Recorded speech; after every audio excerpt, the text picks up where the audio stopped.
harapan adalah sarapan yang baik, namun makan malam yang buruk. Sarapan yang baik apa? Awalilah hidup dengan harapan, maka engkau akan semangat. Tapi makan malam yang buruk, makan malam itu kan akhir-akhir di mana kita sudah melihat hasil. Kalau di terakhir kita baru mancang harapan, ya sudah selesai. Kalau kita sejak pagi sampai malam kita tidak punya harapan, harapannya malah ada di akhir. Padahal akhir itu ketemu hasil, pasti kita kecewa. Terus orang yang bijaksana akan membuat banyak kesempatan dibandingkan apa yang ia temukan.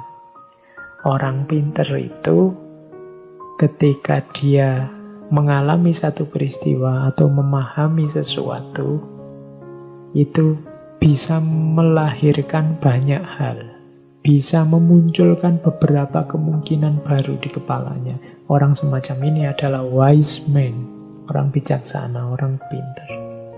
Selanjutnya, lakukan apa yang ingin kamu lakukan sekarang. Kita tidak hidup selamanya, kita hanya memiliki saat ini.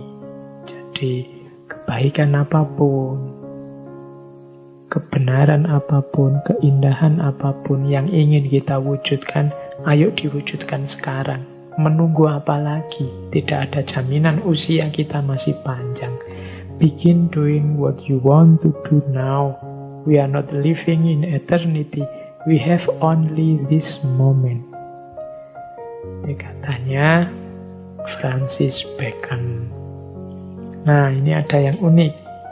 Imajinasi diberikan kepada manusia sebagai kompensasi atas apa yang tidak ia miliki.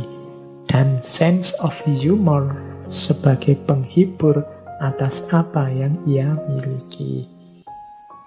Alhamdulillah kita diberi kemampuan berimajinasi oleh Allah. Dengan kemampuan berimajinasi ini, kita punya daya membayangkan. Daya membayangkan ini rasanya sepele, tapi sebenarnya dahsyat. Kalau tidak ada ini, mungkin kita hidupnya kecewa, putus asa banyak. Tapi karena bisa membayangkan, nah ini ada kompensasinya terhadap apa yang tidak kita miliki. Saya tidak punya uang banyak seperti konglomerat, tapi kan secara imajinasi aku bisa membayangkan punya uang banyak. Wah, seandainya aku punya uang banyak, aku bisa beli mobil mewah, aku bisa jalan-jalan keliling dunia. Loh, ini imajinasi yang bisa membayangkan. Ini katanya Bacon, itu kompensasi dari apa yang tidak kita miliki.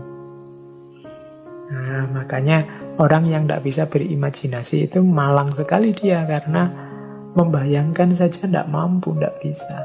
Nah, selama kita masih bisa berimajinasi, ya masihlah kita punya kesempatan untuk bahagia, paling tidak dalam bayangan.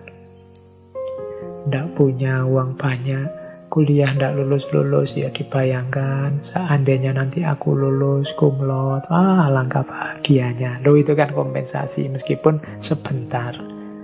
Ada setidaknya katarsis, pelampiasan, biar kita tidak terlalu kecewa, tidak terlalu putus asa. Itu diantara yang harus kita syukuri. Selanjutnya ada juga sense of humor, kemampuan untuk humor. Dengan sense of humor, jadi kemampuan kapasitas untuk gembira, untuk melawak, untuk lucu. Dengan ini kita bisa dapat hiburan atas apa yang kita miliki. Jadi kemalangan kita, kesedihan kita atas apa yang menimpa, itu kan bisa dikelola jadi menyenangkan dengan sense of humor. Teman-teman yang pintar melawak itu kan biasanya bisa mengolah ini jadi lucu, padahal itu seharusnya tragedi. Nah, itu oleh Tuhan diberikan pada kita sebagai hiburan. Betapa sayangnya Tuhan pada kita. Imajinasi diberikan, sense of humor diberikan. Orang yang tidak punya imajinasi, tadi saya bilang betapa malangnya. Orang yang tidak punya sense of humor juga menurut saya sangat tragis hidupnya.